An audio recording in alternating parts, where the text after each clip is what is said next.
Welcome. You're watching Blueprint Explosive Exclusive with me, Meghna Deka, and this is the Election Premier League. Well, with the elections just 24 days away, the desperation is showing in India netas. Now, while a minister in Karnataka gives a call to slap anyone who chants for Prime Minister Modi, now an SPMP has given an open call to eliminate the tyrant. First, let's remind you, however, how Karnataka's Congress Minister Shivaraj Tangagadhi has targeted Prime Minister Modi over his 2 crore job promise. The Karnataka minister says that the BJP is coming now with their election campaign, but they should be ashamed to seek votes in the name of this. In fact, he has further added that the students chanting Prime Minister Modi's name must be slapped.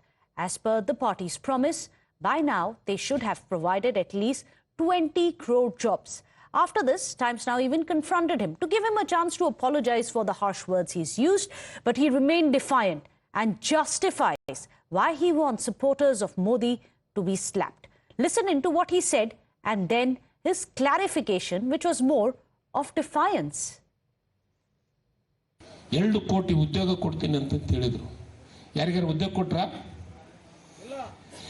ಉದ್ಯೋಗ ಕೇಳಿದ್ರೆ ಪಕೋಡ ಮಾರಕ್ಕೆ ಹೋಗಂದ್ರು, ಅಂದ್ರೆ ಬಜಿ ಮಾಡಕ್ಕೆ ಹೋಗಂದ್ರು. ನಾಚಿಕೆ ಆಗಬೇಕು. ಇನ್ನು ಅವ್ರು ಯಾರ ವಿದ್ಯಾರ್ಥಿಗಳು ಯುವಕರು ಮೋದಿ ಮೋದಿ ಅಂದ್ರೆ ಅವರಿಗೆ ಕಪಾಳಕ್ಕೆ ಬಡಿಬೇಕು. नाचिक बरबकरी कई के लिए माफी देना है. मैं बोलने का सही है. मैं क्या बोला वो स्टैंड द मैं स्टेटमेंट कई के लिए बोले तो बीजेपी वालों को पूछना पड़ेगा. मैं 2 करोड़ हर साल में एक ही देता करके बोला ना.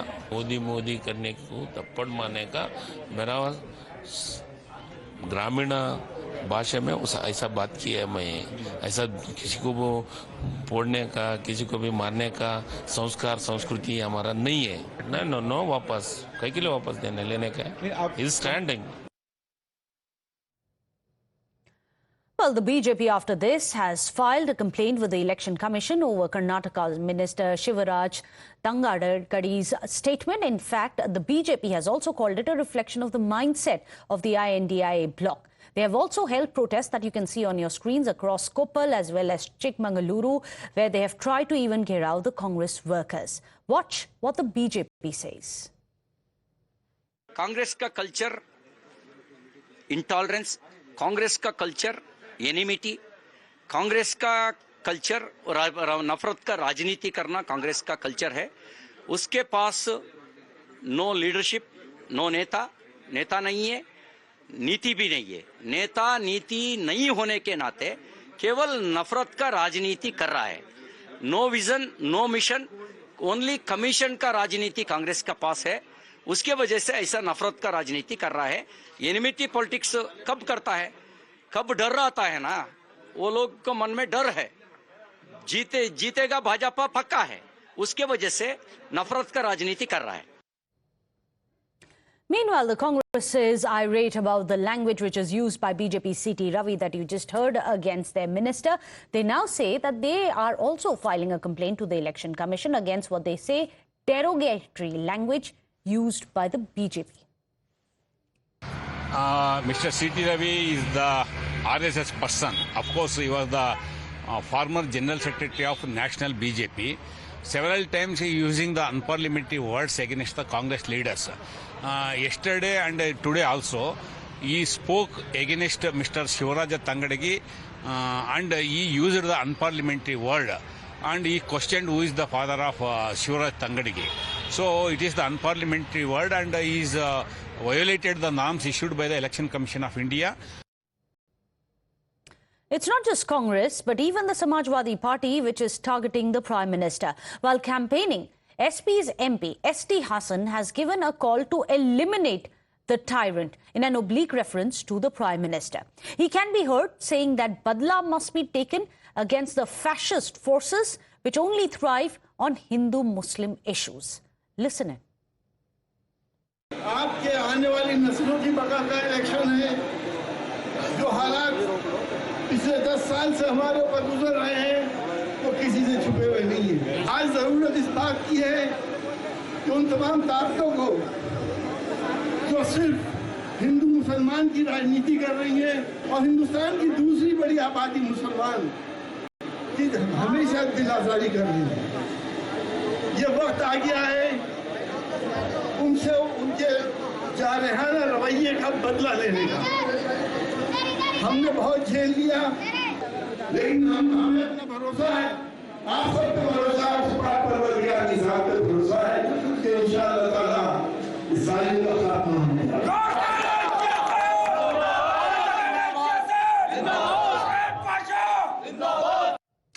Well, the BJP has lashed out at the SPMP for spewing venom in a desperate bid to counter the Modi wave, but they claim that abusing Prime Minister Modi will only backfire on them. देखिए, शायद उनको इस बात का एहसास नहीं है कि भारतीय जनता पार्टी का एक एक कार्यकर्ता हनुमान जी की गदा लेके चल रहा है, और इस बार निश्चित है कि जिस गदा से हनुमान जी ने सारे राक्षसों का नाश किया था, उसी गदा से भाजपा का एक एक कार्यकर्ता ऐसी मानसिकता का नाश करने वाला है। ये देखिए, ऐसी मानसिकता को प्रमाणित करता है जो समाज में जहर घोलने वाली मानसिकता है, समाज को बांटने वाली मानसिकता है। अब तो ये समाजवादी पार्टी को सामने आना चाहिए, उनके राष्ट्रीय अध्यक्ष को सामने आना चाहिए कि इस तरह के जो बयान आ रहे हैं आपके पार्टी के नेताओं की तरफ से, उस पर आपका क्या कहना है? So while the Samajwadi Party backs their own neta, saying that the entire nation is against the tyranny, there are those even within their own alliance partners who find it very hard to defend it. Listen in to how the SP is now backing their neta. पूरा देश, चाहे किसान हो, मजदूर हो, युवा हो, इस जालिम के खिलाफ पूरा देश खड़ा हो चुका है। अभी दिल्ली में आम आदमी पार्टी के लोग प्राइम मिनिस्टर का निवास घेरने के लिए आगे बढ़ रहे हैं। तो सब इस मुल्क में जो जुल्म है और जो जालिम है, पूरा देश जानता है। तो एसपी हसन साहब ने तो ऐसा कुछ भी गलत नहीं कहा। पूरे देश की इस वक्त ये आवाज है कि ये जो किसानों पे, मजदूरों पे, गरीबों पर, दलितों पे, पिछड़ों पे, मुसलमानों पे जो जुल्म है, जालिम तो सबका एक ही है। Well, let me go across to our panelists. Joining us today on the show, Dr. Guru Prakash, national spokesperson with the BJP. Dr. Nikul Patel is also joining us, leader with the Congress. Dr. Patel, I'm going to come to you first because it's interesting, the kind of sound bites which are coming in. Congress leaders saying, slap those who are chanting for the Prime Minister. Then there are those of the Samajwadi Party who are saying, badla lene ka time aa gaya hai. We must kill the tyrant. Is this pyar ki rajniti that Rahul Gandhi espouses? And if he doesn't espouse this kind of name-calling and insightful statements, why is the Congress top brass silent? I would like to start with the quote of Dilip Ghosh, the BJP chief of West Bengal, what he is asking for Mamta's, where she belongs from. Because it's more convenient for you to answer this. I'm starting with the statement. If the statement is shown by Times Now for Congress, Samajwadi Party, I wish that the statement should be shown for BJP also. That BJP which we have, but go ahead. Speaking. Can I speak? I am telling that I want to answer your question, but I would like to make your audience also understand that what BJP West Bengal chief spoken about Mamta Banerjee ji, that Dilip Ghosh ji, that from which city or from where she belongs. Does this not an unparliamentary word for a chief minister who is right now working at the West Bengal? Okay, now when it comes to a derogative statement from any political leader, it's not good, because they are into a system, and also the election commission had already issued a guideline that if any political leader is speaking a derogative statement, then the action will be taken by the election commission itself. So now it's the code of conduct is also already into the picture, and if election commission feels that all these statements which are coming is not in the fair and free election, and it is going to keep your derogative statement, then definitely action must be taken, whosoever the party is. So my first question is that along with all these statements, I wish that the statement of Dilip Ghosh must also be shown on this We channel. have actually shown it repeatedly all through the day. I would request you to look at the coverage that Times Now has done. You'll find that even about half an hour back. Now, let me again ask you the same question. Is the Congress like the BJP? Is that your defense now, Nikul Patel? That the Congress is just like the BJP? BJP mein to hota hai, hum bhi karenge. That these are the kind of words, this is the political discourse that we want. Then don't say you are different. That is not the politics what our country wants. Our country wants a good politics and good political leader. And but who's going to give it? Pardon? Who will give that good political push that we wanted? It's the collective responsibility of Guru Prakash. I will bring you in because I don't think that Mr. Patel is going to give me a direct answer in this. Yes, I agree with him that there are similar unseemly statements which are coming in from those in your party. But when you target the Prime Minister, as the Congress has done previously ahead of the other elections, do you think similar manner this may just backfire like it did when at the time of the chai wala comments, Supreme Court ne kaha ki chaukidar chor hai, all these similar comments which came in and backfired? No, Megha, let me admit this at the very outset. And I say this with full responsibility that there are rotten apples everywhere. And it is not a question of whataboutery, but it is a question of perversion of our political discourse. For the last 10 years, what we are witnessing is an utter disgraceful, distasteful perversion of our political discourse.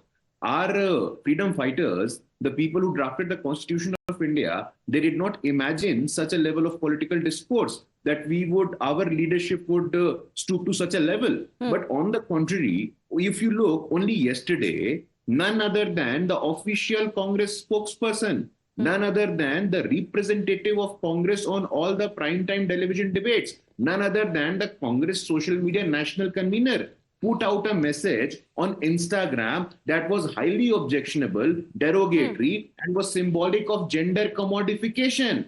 What do you expect from that political party? I want to ask you. I want to put this question for your viewers. Only yesterday that happened, and only today a senior minister of the Congress party in the Karnataka government is instigating the youngsters of Karnataka.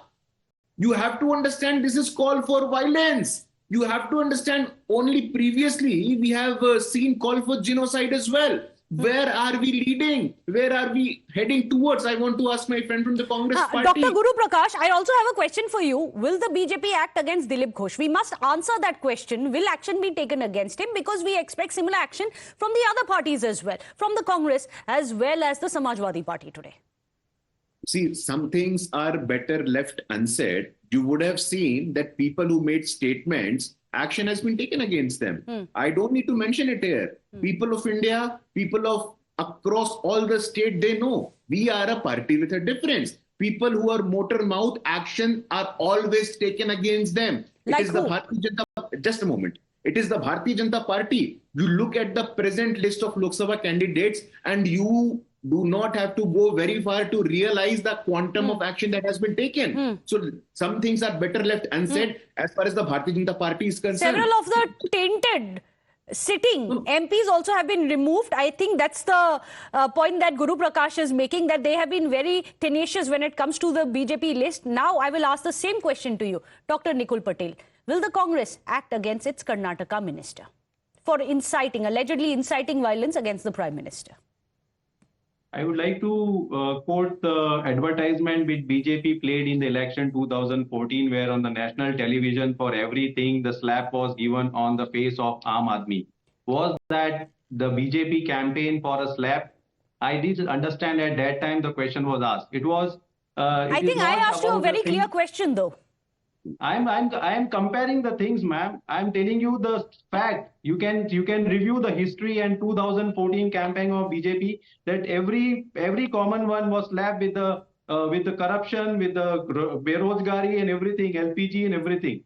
So that was not the correct way of representing the campaign at that time, or this is not the way of representing the. Let me ask you the same question again. What about Congress's Pyar Ki Rajniti? It is a matter of our own party, and people will decide what to be done. But I would like to compare about the campaign what BJP made in 2014 by slapping every common man on national television. So you are saying that Congress essentially is not going to be acting against the Karnataka minister. I think that's the takeaway. A quick word from Guru Prakash. You wanted to come in? No, see, Megha, the problem is deeper. It is much deep beyond our understanding. You see, there is a sense of entitlement, a sense of feudal mindset. We would very well remember my friend from the Congress party speaking about the 2014 election. On the onset of 2014 election, Mr. Manishankar Iyer, he said कि मोदी जी यहाँ आए और आकर के चाय बेचें. And what happened after 2014? When I indicate that there is a sense of feudalism, they are not able to digest the fact that a person from humble origin is today the most powerful prime minister. We saw similar statement from the Congress party senior leadership when for the first time in the history of our country, we saw a woman from Adivasi community reaching the highest constitutional office in the country. Such a derogatory comment was made. And also because of her skin tone, she represents evil ideology. ये पहचान ही पाते हैं, ये बर्दाश्त नहीं कर पाते हैं कि कोई गरीब. But if we ask the Congress, they say the BJP is no different. Unfortunately, at the end of it, for the Congress party, for the opposition parties, if history is to be looked at, as Dr. Nikul Patel is asking us, urging us to look at, it's always backfired if you go around abusing the Prime Minister. That's something that I believe even the BJP looks forward to right now. But thank you so much, gentlemen, for joining us. Guru Prakash as well as Nikul Patel for joining us here on the show. Without a short break, don't go anywhere.